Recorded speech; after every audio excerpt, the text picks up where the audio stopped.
겸손의 왕 평범한 목수의 아들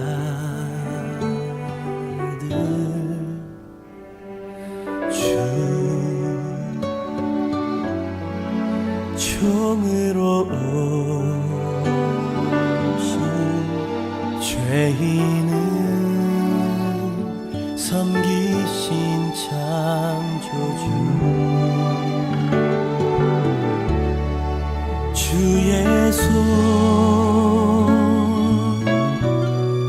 거친 못이 찔렀고 주의 발 갈보리 오르셨네 모든 것 내어주신 주님 우리의 발을 씻겼네 주가 싫어 거역한 우릴 위해 고통당했네 무엇을 위한 사랑인지 무엇을 바란 희생인지 당신은 사랑의 눈먼 주님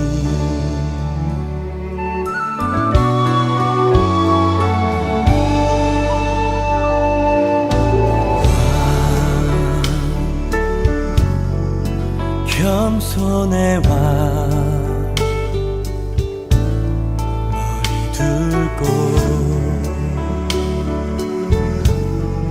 조차 없으신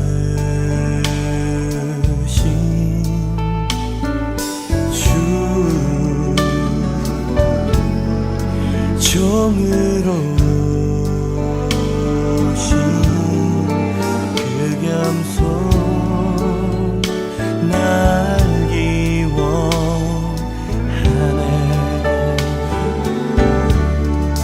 주 허리 거절의 창이 찔렀고 주 음성 왜 날 버리셨나요 인간을 지은 하나님이 인간 손에 죽으셨네 주가 싫어 멸시한 우릴 위해 죽임 당했네 무엇을 위한 사랑인지 무엇을 바란 희생인지 당신은 사랑의 눈먼 주님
당신은 나에게 당신은 사랑해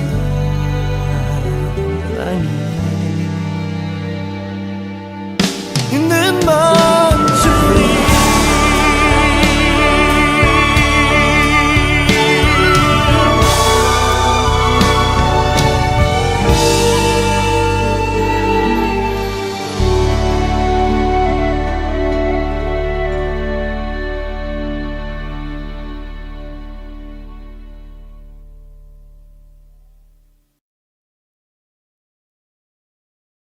안녕하세요, 성도 여러분. 온라인 수요 기도에 오신 여러분을 주님의 이름으로 환영합니다. 오늘은 예수님의 십자가의 고난을 묵상하는 사순절이 시작되는 첫 번째 날, 바로 제의 수요일입니다. 오늘부터 40일간 우리 주님의 십자가를 깊이 묵상하심으로 구원의 풍성한 은혜를 누리시는 저와 여러분이 되시길 바랍니다. 이 시간 함께 묵상하고자 하는 말씀은 느헤미야 12장 38절부터 39절의 말씀입니다. 다른 한 찬양대는 반대쪽으로 행진하게 하였다. 나는 백성의 절반과 더불어 그 뒤를 따라서 성벽 위로 올라갔다. 이 행렬은 풀무망대를 지나서 넓은 벽에 이르렀다가 에브라임 문 위를 지나 옛문과 물고기 문과 하나넬 망대와 함메아 망대를 지나서 양문에까지 이르러 성전으로 들어가는 문에서 멈추었다. 아멘. 본문 느헤미야 12장은 성벽 봉헌식에 관한 말씀입니다. 우리는 오늘 본문의 말씀에서 예수님을 닮은 겸손한 느헤미야의 모습을 발견할 수 있습니다. 이스라엘 민족은 무너진 예루살렘의 성벽을 느헤미야와 함께 완전히 재건할 수 있었습니다. 그리고 그날의 기쁨을 하나님께 올려드리고 백성들이 함께 나누기 위하여 특별한 행사를 준비했습니다.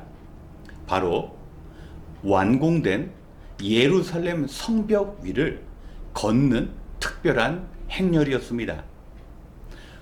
이스라엘 사람들은 두 부분으로 나누어 한쪽은 제사장 에스라가 이끄는 행렬이었고, 다른 한쪽은 당연히 느헤미야 총독이 이끄는 행렬이 되어야 했는데, 느헤미야는 맨 앞자리가 아닌 그 행렬의 뒤에서 조용히 사람들을 따라가고 있었습니다. 우리가 뉴스를 보면 큰 공장 같은 것을 완공하게 되었을 때 그 회사에서 가장 높은 직책을 가진 사람과 또 그 공사를 완벽히 마무리할 수 있도록 가장 수고한 사람이 맨 앞에 나와서 기공식을 하는 모습을 볼 수가 있습니다.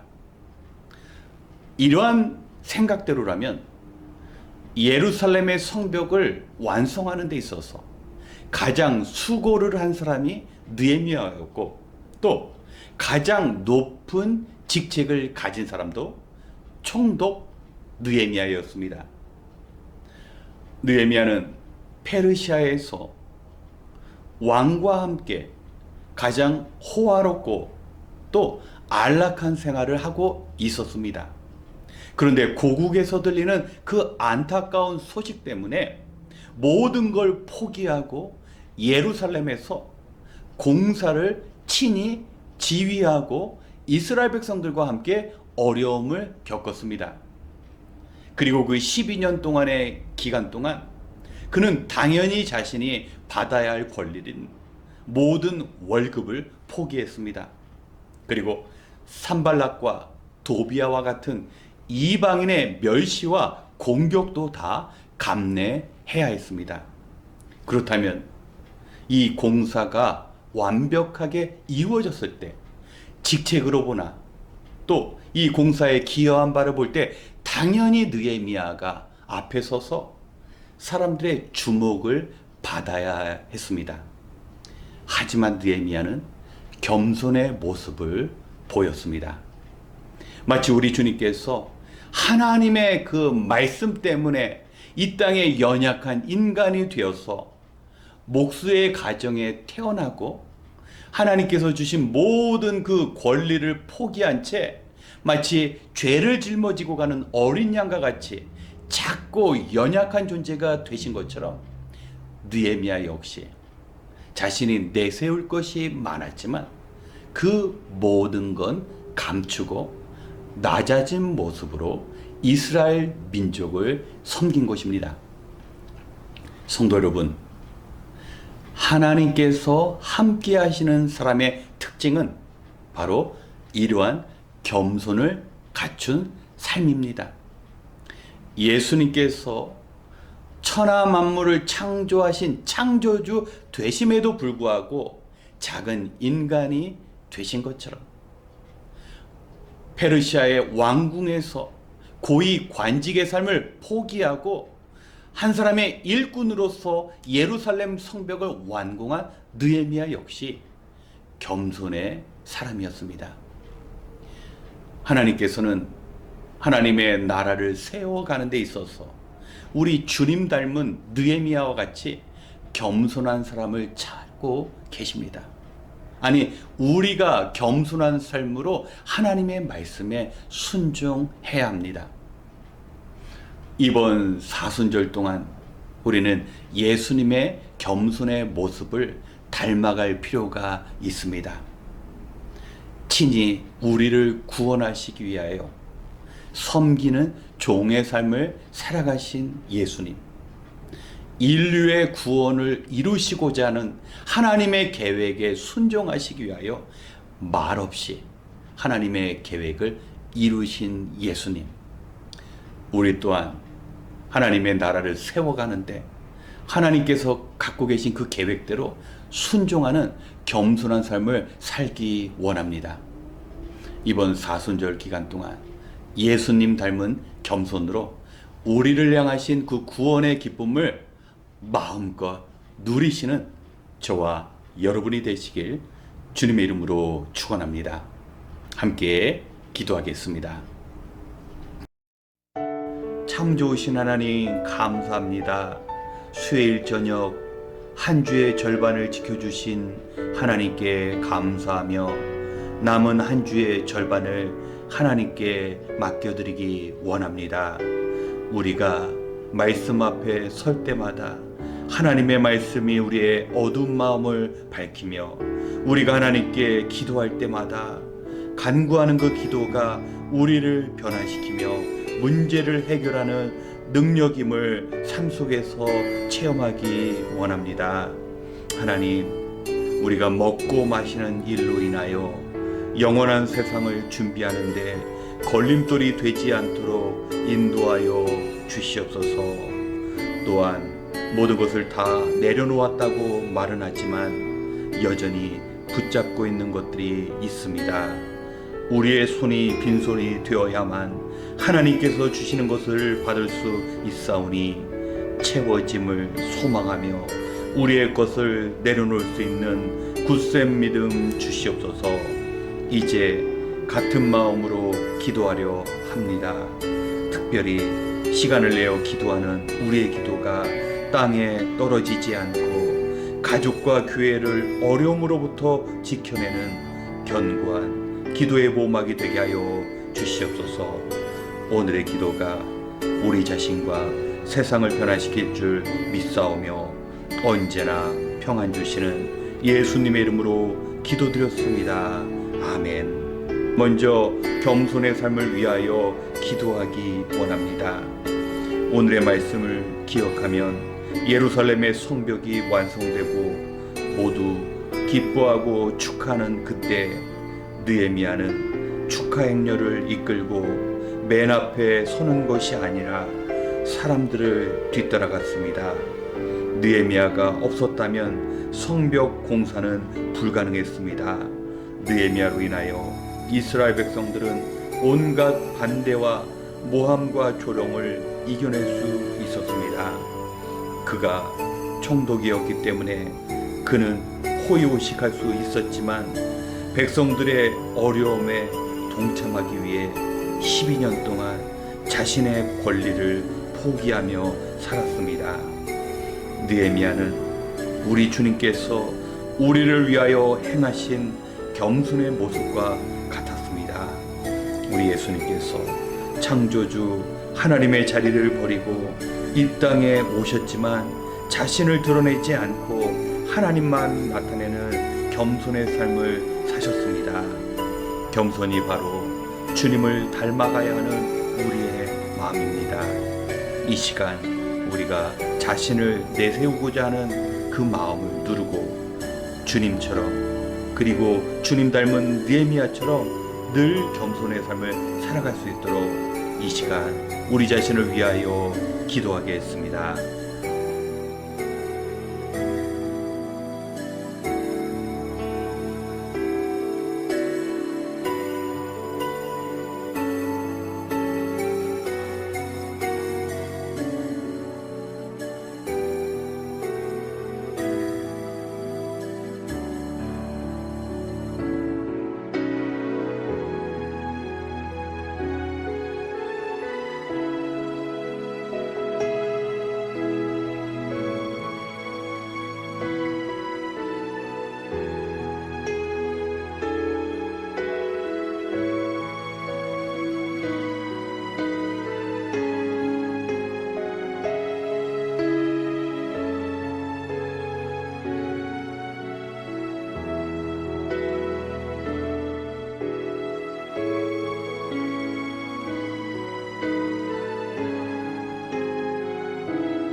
두 번째, 종말의 시대를 살아가는 성도로서 기도하기 원합니다.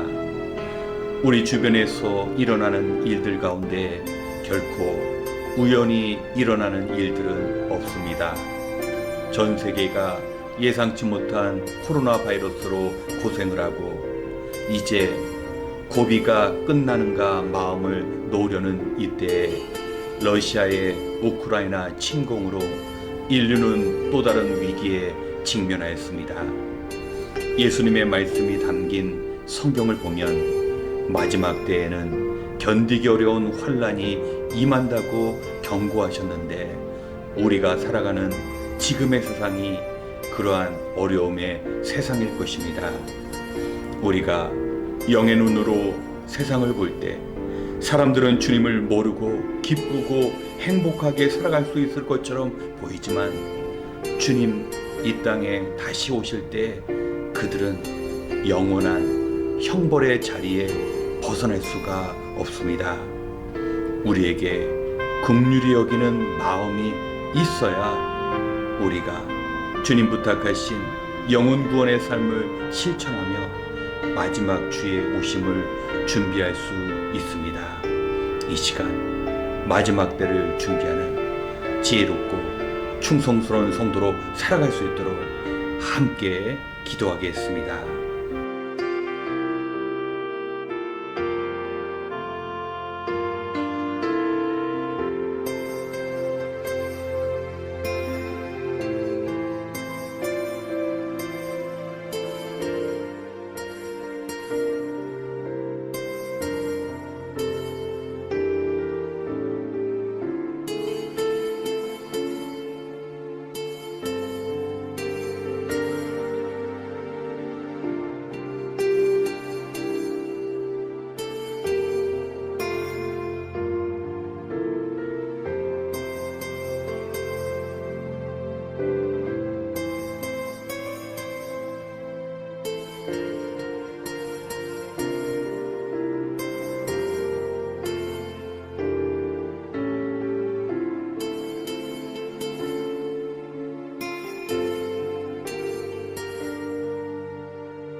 세 번째, 사순절의 기도를 드리기 원합니다. 오늘로 사순절 첫째 날이 지나가고 있습니다. 특별히 이번 사순절 기간 동안 예수님을 닮아가는 삶을 살아가도록 기도하기 원합니다. 우리 주님께서는 우리의 간구에 응답해 주셨고 모자라는 것들을 채워 주셨는데도 우리는 받은 은혜와 사랑보다는 여전히 다른 사람들과 비교하며 모자람의 갈증 속에 살아가고 있습니다. 이러한 유혹 속에 우리가 요동치지 않고 주님을 온전히 바라보며 영적으로 무장해야 합니다. 그리고 우리는 바쁘고 형편이 안 된다라는 이유로 이웃을 외면하며 살았던 적이 많았습니다. 우리 주님께서 한 사람 한 사람이 온천하보다 귀하다고 말씀하셨는데 그 영혼들을 주님께 인도하기 위하여 우리에게 진정한 믿음의 결단이 필요합니다. 특별히 이 고난의 절기 동안 우리를 위해 희생의 삶을 사신 주님께로 더 가까이 나아가는 시간이 되어야 할 것입니다. 이 시간 주님께서 보여주신 그 십자가의 가르침대로 살아갈 수 있는 능력을 구하며 함께 기도하겠습니다.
마지막으로 우리나라와 민족을 위하여 기도하기 원합니다.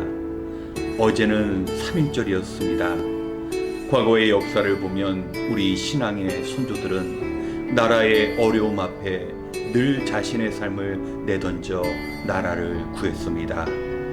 느헤미야는 고국에서 들리는 안타까운 소식을 듣고 자신이 누리던 모든 것을 버리고 희생의 삶으로 나라를 세웠습니다. 교회와 성도는 느헤미야처럼 자신의 조국을 위해 살아야 합니다. 이제 일주일 후면 한국에서는 대통령 선거가 치러집니다. 우리가 원하는 지도자가 아니라 주님께서 원하시는 지도자가 선출되어야 합니다. 이번 선거로 정치인들과 국민들이 둘셋으로 나누어 서로 비난하고 정죄하는 대신에 서로 포용하고 겸손한 마음으로 서로를 인정하는 태도가 필요합니다. 그리고 언제부터인가 하나님을 두려워하지 않는 인본주의 문화가 한국을 지배하고 있습니다. 만약에 하나님의 심판을 부르는 죄를 짓고 있다면 그러한 죄악으로부터 하루빨리 돌이켜야 합니다. 특별히 지금 우크라이나가 처한 어려움과 같이 우리 민족이 다시는 침략당하는 그 고통의 역사가 재현되지 않도록 하나님의 보호하신 가운데 왕같은 제사장 거룩한 나라가 될 수 있도록 우리 나라와 민족을 위해 기도해야 합니다. 이 시간 하나님께서 우리에게 허락하신 우리 나라와 민족을 위해 기도하고 이어 개인 기도 시간을 갖겠습니다.